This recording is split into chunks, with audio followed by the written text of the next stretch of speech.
مسجد فتح میں بدھ کے دن ظہر سے عصر تک جو نماز پڑھ کے دعا مانگی جائے وہ دعا قبول ہوتی ہے۔ بہت پہاڑ کو دیکھا جائے تو وہ محمد بنتا ہے۔ آج ہم آئے ہیں مساجد سبا خندق کی جگہ پر، اور یہیں پر پیچھے وہ مسجد فتح واقع ہے۔ یہاں حضور صلی اللہ علیہ وسلم کا خیمہ مبارک تھا۔ مسجد فتح جبل صلاح جامع مسجد خندق۔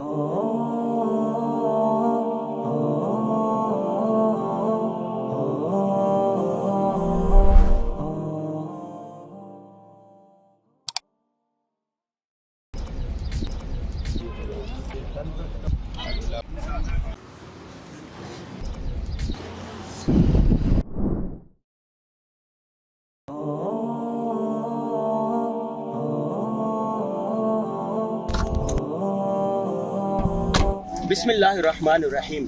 آج بدھ کا دن ہے اور ہم مدینہ منورہ کی مسجد فتح جا رہے ہیں۔ مسجد فتح میں بدھ کے دن ظہر سے عصر تک جو نماز پڑھ کے دعا مانگی جائے وہ دعا قبول ہوتی ہے۔ اس کی فضیلت کیا ہے، تفصیلات کیا ہے، یہ ہم مفتی صاحب سے جانیں گے۔ مدینہ منورہ کی گلیوں سے ہوتے ہوئے مسجد فتح کی طرف رواں دواں ہیں۔ جو شخص مدینہ منورہ آئے وہ جبل احد نہ جائے، مسجد فتح نہ جائے، مسجد قباء نہ جائے، ایسا ممکن نہیں ہے۔ تاریخ اسلام کے یہ مقدس ترین اہم ترین مقامات ہیں۔ قباء مسجد اسلامی تاریخ کی پہلی مسجد کہلاتی ہے۔ احد پہاڑ یہاں پر کفر و باطل کا ایک بہت بڑا، کفر و اسلام کا ایک بہت بڑا معرکہ ہوا تھا، اور مسجد فتح یہ سامنے احد پہاڑ نظر آ رہا ہے۔ یہی پر ایمان و کفر کا ایک بڑا معرکہ ہوا تھا۔ اس کا ذکر قرآن پاک میں بھی ہے۔ اس کو اپنے محبوب سے محبت ہوتی ہے نا، تو محبوب سے وابستہ تمام چیزوں سے محبت ہوتی ہے۔ ہم مسلمان جو عاشقان رسول کہلاتے ہیں، تو ہمیں مدینہ کی گلیوں سے بھی محبت ہے۔ جب آپ آئیں ہر چیز کو محبت عقیدت کی نگاہ سے دیکھیں۔ یہ سامنے احد پہاڑ اپنا جلوہ دکھا رہا ہے۔ جبل احد، عجیب بات ہے کہ یہاں ٹیکسی والوں کو بھی جبل احد کی تاریخ یاد ہے، اور جس ٹیکسی والا یہاں سے گزرتا ہے، ہمارا روٹ چونکہ یہ ہے مسجد نبوی میں آنے جانے کا، تو ہر ٹیکسی والا کہتا ہے کہ یہ جبل احد ہے۔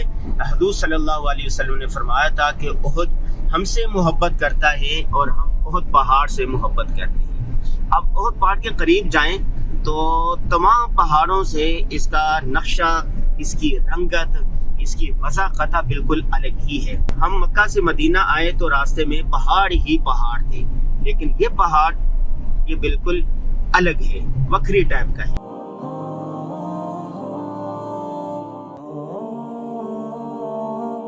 احد پہاڑ کو دیکھا جائے تو وہ محمد بنتا ہے، لیکن اوپر سے دیکھتے ہوئے لوگوں نے بنایا ہے اور اس کو دیکھا ہے تو کسی حد تک توڑ مڑوڑ کی یہ بات ثابت ہوتی ہے، دکھتا ہے۔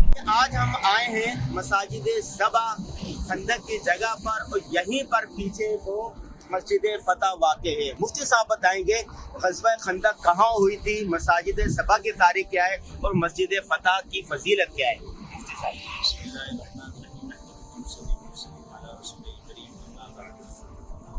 غزوہ خندق ایک معروف جنگ ہے جو سن 5 ہجری کے اندر ہوئی تھی، اور اس میں کفار مکہ بھی تھے اور اس کے علاوہ یہود بھی تھے، اور جتنے بھی یہود کے ساتھ ساتھ اور دشمنان اسلام کے قبائل ممکن ہو سکتے تھے وہ سارے کے سارے یہاں پر جمع ہوئے تھے۔ یہ پیچھے کی طرف جو ہمارے ایک بڑی مسجد دکھائی دے رہی ہے، یہ غزوہ خندق کی مقام پر ہے، اور اس جگہ پر مسلمانوں کا لشکر تھا، اور بیچ میں جو روڈ واقع ہے یہ ساری روڈ جو ہے یہ بیچ میں خندق تھی، اور اس طرف ہمارے سامنے کی طرف کا جو علاقہ ہے جہاں کفار مکہ کی فوجیں تھیں، ہزاروں کی تعداد میں تھے، وہ سارے اس بات پر آئے تھے کہ آج کسی طریقے سے مسلمانوں کو ہم ختم کر دیں گے، اور اسلام کا جو ایک بول بالا ہو رہا تھا اس کو ہم جڑ سے اکھیڑ دیں گے۔ حضرت سلمان فارسی رضی اللہ تعالیٰ عنہ حضور علیہ الصلوۃ والسلام کے اہل بیت میں سے ایک صحابی تھے، انہوں نے حضور علیہ الصلوۃ والسلام کو مشورہ دیا کہ ہم اس سلسلے میں غزوہ خندق یعنی خندق کھودیں، گڑھا کھدیں اتنے انداز سے کہ اگر کوئی آدمی اس کے اندر پھلانگ کے آنا چاہے تو وہ نہیں آ سکتا۔ وہ خندق کہاں پر تھی؟ یہ جو روڈ ہے یہ ابھی یہاں مساجد یہ جبل صلع، یہ جبل صلع ہے. اچھا. اس کے دامن کے اندر خندق تھی، اس کے اس طرف مسلمانوں کا لشکر تھا اور ادھر جو تھے وہ کفار تھے. مکہ اور ان کے مساجد سبا اس جگہ پر ہے جہاں خندق تھی. جی یہ اصل میں یہاں سات مسجد. ایک تو مسجد فتح ہے جو حضور علیہ السلام کا خیمہ تھا، بیچ میں حضرت سلمان فارسی رضی اللہ تعالیٰ عنہ کی مسجد ہے، پھر حضرت عمر رضی اللہ عنہ کی مسجد ہے، آگے اوپر حضرت علی رضی اللہ عنہ کی مسجد ہے، پھر یہاں پر اور بھی صحابہ کرام رضی اللہ تعالیٰ عنہ اجمعین کی مساجد تھی، پھر اندر محلے میں جا کر حضرت جابر بن عبداللہ رضی اللہ تعالیٰ عنہ کی مسجد. تو سارے ملا ملوک کے یہ 7 مسجدیں بنتی ہیں، جس میں سے ایک یا 2-3 کو شہید کر کے انہوں نے ایک بڑی مسجد بنا دی. یہ جو نظر آ رہی ہے بہت بڑی مساجد سبا کہتے ہیں، یعنی 7 مسجدیں یہاں پر تھیں. جس صحابی کا جو بھی خیمہ تھا وہ یہاں پر موجود تھا. ٹھیک ہے مفتی صاحب، آگے ہم آپ سے پوچھتے ہیں کہ یہ مسجد فتح کی کیا فضیلت ہے، اور آج بدھ کا دن ہے، آج ہمیں لے کر آئے ہیں. تو آئیے چلتے ہیں مسجد فتح.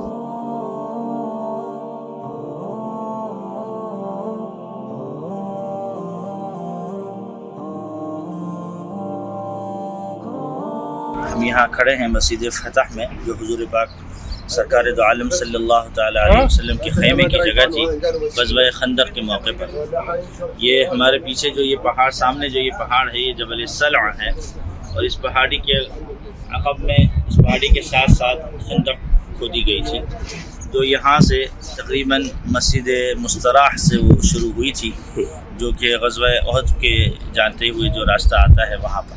اس مسجد کی کیا فضیلت ہے؟ مسجد فتح جو ہے یہ یہاں دکھا رہے ہیں. جی آئیے. جی یہ مسجد فتح ہے. اس مسجد فتح میں کی جگہ پر حضور علیہ السلام کا خیمہ تھا غزوہ خندق کے موقع پر. جی. اور یہاں پر جی حضور علیہ السلام نے کفار کے لیے بد دعا کی تھی. جی. اور پیر کے دن بھی کی تھی، منگل کے دن بھی کی تھی، لیکن قبول نہیں ہوئی اور اس کے اثرات سامنے نہیں آئے. لیکن بدھ کے دن سے حضور علیہ السلام نے ظہر اور عصر کے درمیان بد دعائیں کی، اور پھر اس کے بعد یہ سارے اثرات نمایاں ہوئے. ان کے خیمے اکھڑ گئے، ان کے آپس کے درمیان جو اتحاد تھا وہ پارا پارا ہو گیا، اور پھر اس کے بعد اب اس کی کیا فضیلت ہے کہ بدھ کے دن دعا قبول ہوتی ہے؟ اللہ تعالیٰ عنہ سے روایت ہے کہ وہ فرماتے ہیں کہ حضور علیہ السلام نے دعائیں کی تھیں پیر کے دن بھی اور پھر منگل کے دن بھی. جی. لیکن اس کے اثرات نمایاں نہیں ہوئے. جی. اور پھر اس کے بعد جو ہے بدھ کے دن جو دعا کی، یعنی ان کے خلاف دعا کی، یعنی بد دعا کی، تو اس کے اثرات پھر نمایاں شروع ہو گئے، اور ان کے خیمے بھی اڑ گئے، اور ان کا جو اتحاد تھا وہ بھی سب پارا پارا ہو گیا.